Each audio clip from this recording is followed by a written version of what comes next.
Hello everyone, I'm Chester44 and welcome to this Let's Play of Avernum 6. Last episode we went and completed our objective for Nass, which was to, well, save the chieftain's son from joining a cult that was working for the Slith Horde.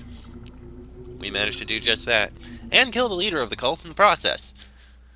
That said, we didn't actually turn it in because doing so would unlock the next series of quests, and I want to do full exploration first. So, next step, Dharmon.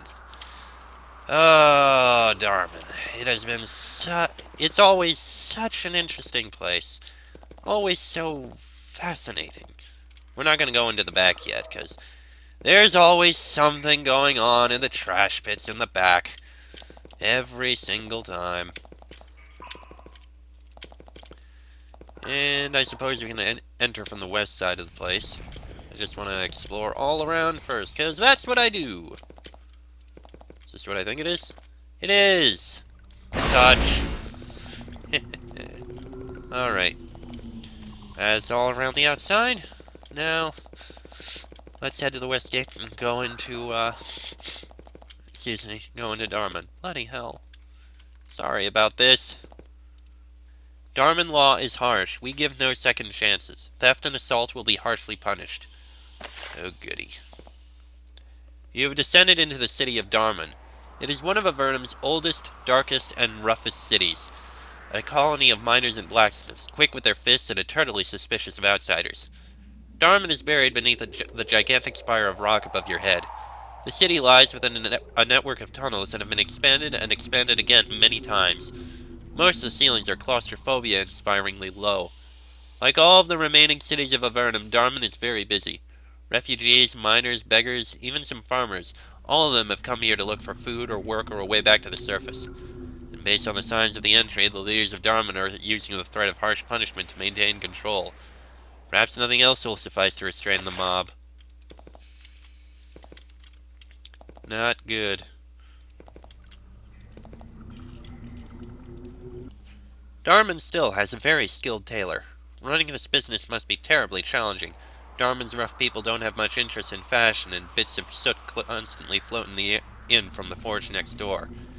And yet the tailor maintains a good attitude. She brushes off her wares, keeps everything tidy, and occasionally inspects her scissors, patterns, and other tools. When you enter, she says, "Welcome. It is good to see you. We have few customers these days, and members of our honored military are even rarer.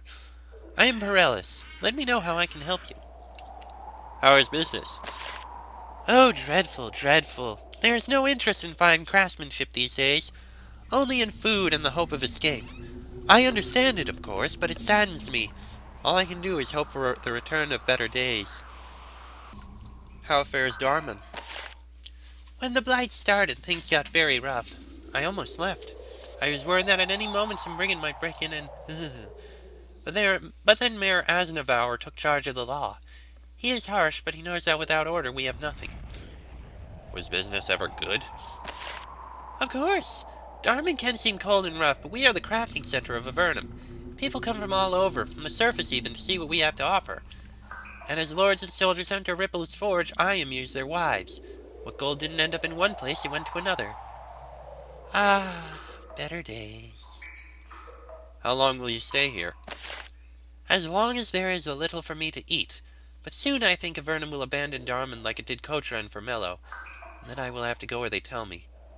Dark times." "Abandon Cochran for Mello? Oh dear."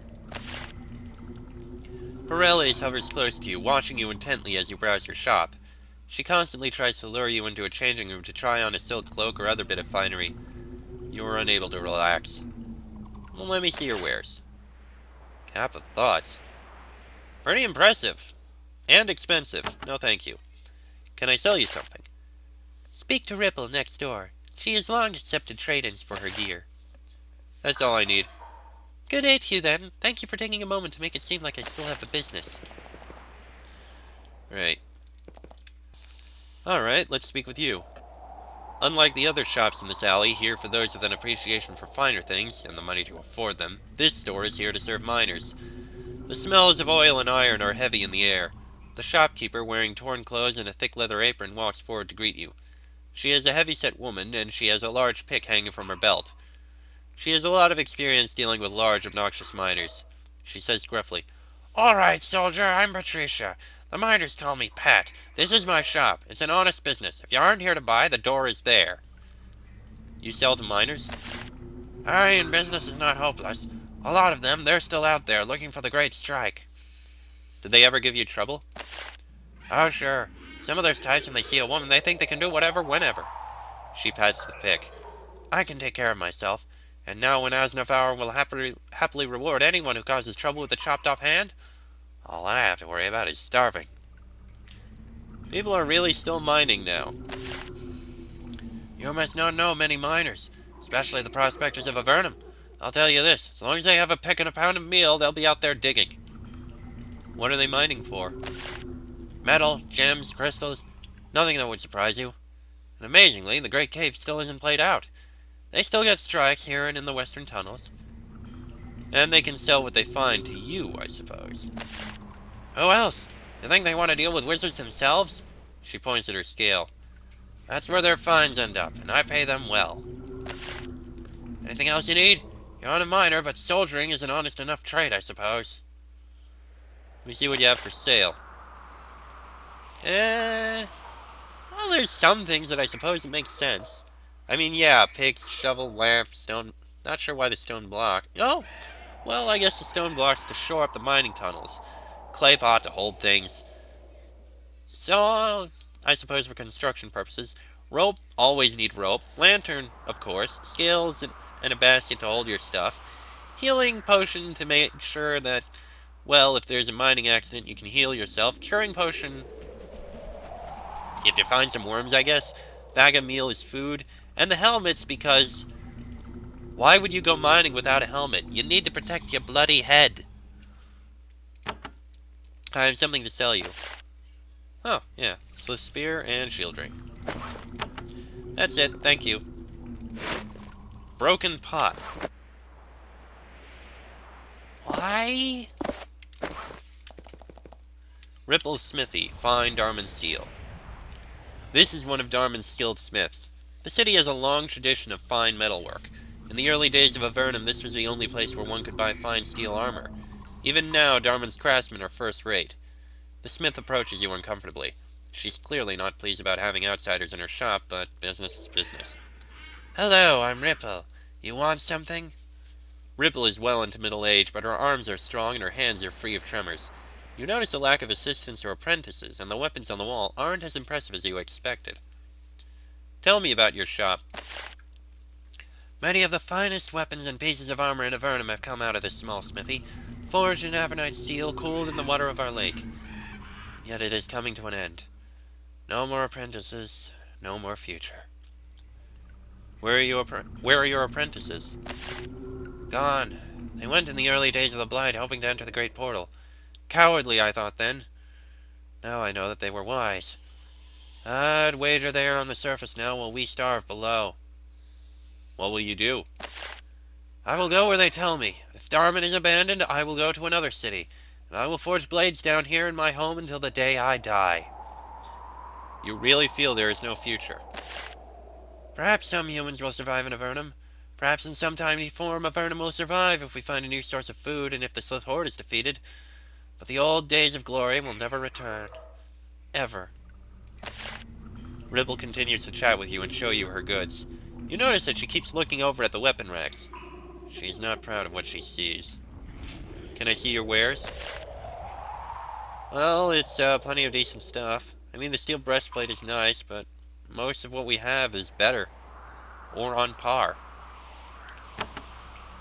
"Can I sell you something?" "Yeah, we don't have anything to sell." "Do you do custom work?" "For a soldier of Avernum? And for the chance to work with proper materials? I'd be glad to help you, especially if there is any hope that my work will be used to fight the Slith Horde. I can make you a shield, breastplate, or leggings. Or if you want, a halberd any true warrior would be proud to bear. Each of these items will require fine steel and focusing crystals. The larger the item, the more I need. The breastplate and halberd will also require mandrake. 2 roots for the breastplate, 3 for the halberd." "Well, I don't need anything right now." I understand. Good materials are very hard to find these days. That's all I need. Then I bid you good day, good warrior of Avernum.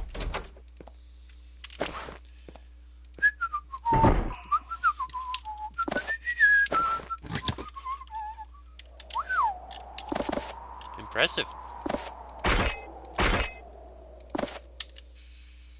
We have a steel broadsword, so we can sell that one. We do have a few things to sell you. Thank you very much. Alright. I think this is the inn. There are many miners and refugees in Dharmon. They are an unfriendly lot, mainly wanting to keep to themselves. You stand nearby and spend a few moments eavesdropping. No, this is the best time to make a claim. We have to get out there while everyone is gone. Mayor Asnavor is going too far. Someday someone is going to show him he isn't the king. And when that day comes, mark my words, his gods won't help him. Every day I see more Scribane Eaters. I hope Mayor Asnavor does something about them once and for all. Anything else? Someone needs to put the Sozerakai in their place. I can live with a Nephilim, at least they have hair. But Nas so close. I don't like it. Something should be done. There's an old woman tending the bar in this inn. She has the confident, practiced air of one who has worked here for many years, and has taken its toll. She is stooped over and moves as if she is in constant pain. Her face is covered with wrinkles, and she has a sickly gray pallor. Her life in Dharmon has ground her down. Still, when you finally get her attention, she tries to be a cheery host. Welcome, soldier. I am Thrace, and this is my inn. Our rooms are full, but we always have a drink and a meal ready for Avernum's finest. How have things been going in Dharmon? Oh, it's been a dangerous time, especially for someone who sells food like me. If Mayor Asnavor wasn't keeping a firm hand, I would probably be robbed twice a day. There are lots of rough characters.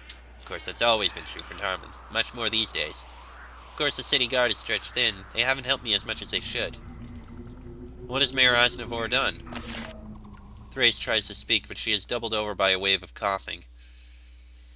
He's punished wrongdoers, floggings, time in the cage, or worse. He has to make people scared enough that their hunger doesn't make them break the law. A firm hand is our only hope. King Staros could learn something from us. Rough characters?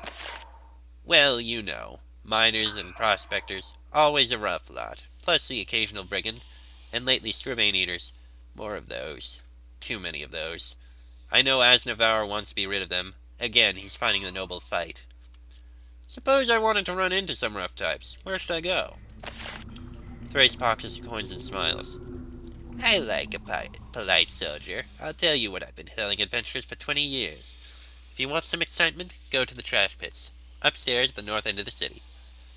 I'm sure you're right. Of course I am. I've been here a long time. I've seen it 1,000 times. Dharmon needs control. You say you need some help. I do. I have a guest upstairs. He won't pay, he won't leave, and because he knows how to cast a few spells, the cowards in the guard won't boot him out for me. I'm no fool. I always set some money aside to pay adventurers when I need something done. His name's Kirill. He's upstairs in the eastern room. Evict him and I'll pay you for your time. That's all for now. And we'll certainly see what we can do about this guy. Take a look down here a bit first. Nothing in there. Nothing in there. Upstairs in here, I imagine. Let's see. Gold necklace. Handy. That must be him. And he's got Scribane. Even better. There's a man in mage's robes staying in this room. In fact, based on the state of his hair and clothes, you doubt he has been out of it in quite a while. He turns and stares at you with wild eyes. Who are you? What are you doing here? Maybe it's your imagination in this dim light, but you think you can see green specks on the skin around his mouth. I am Incantor Kirill, a mage. I will not be intruded upon. Go or face my wrath. I just want to talk to you. No talking. You're a trespasser. Get out. This is your last warning. Thrace sent me. I'm evicting you. What? She would evict me, after all I'm doing for her, after I gave her the safety that comes from having a wizard stay here? He wipes off his mouth with his sleeve. He seems to be salivating a lot. I don't appreciate her ingratitude. What do you say to that? He rises to his feet. Little flickers of fire start to appear around his fingers. I still say you have to go. And if I refuse, what are you going to do? Evict me? You think you can make me go? His voice is growing louder and less coherent. He has crazy eyes. He constantly looks over at the clay jar by the wall. You can see why Thrace wanted help with him. I can make you go, and I will. You dare? You dare speak like that to me? Then you will pay! Mayor Asnavor will forgive me for defending myself from that thief in my home! He starts to chant. The fire around his fingers grows brighter. The room is growing very warm. I'm not too worried.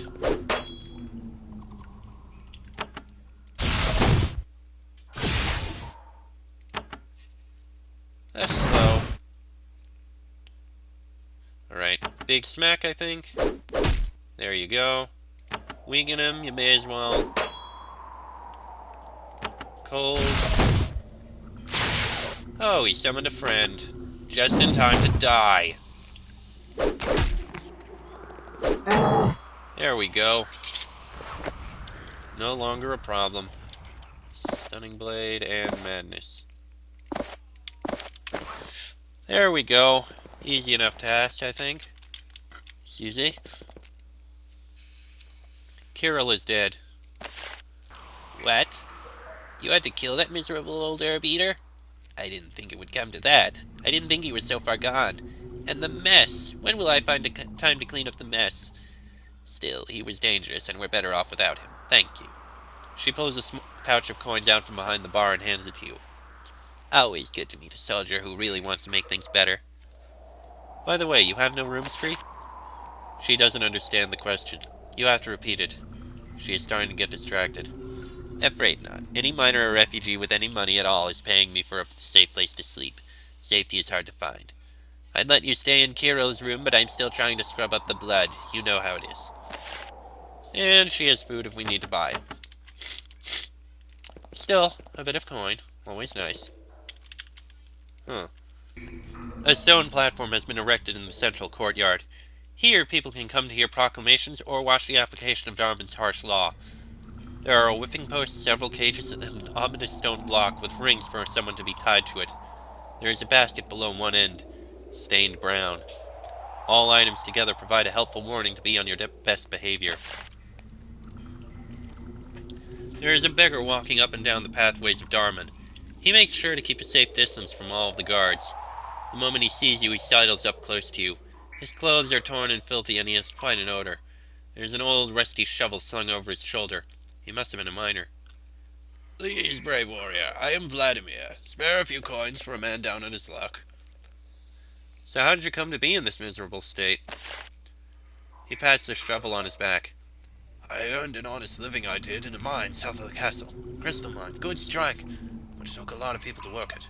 When the blight came, some of the miners fled, and we didn't have enough left to work both the strike and fend off the goblins. So I came here. I am familiar with that mine. You tell Vladimir about the strike and about the goblins there. I'm glad we left then. Being in this lowly state is better than being dead. And how does Dharmon treat beggars? Not good.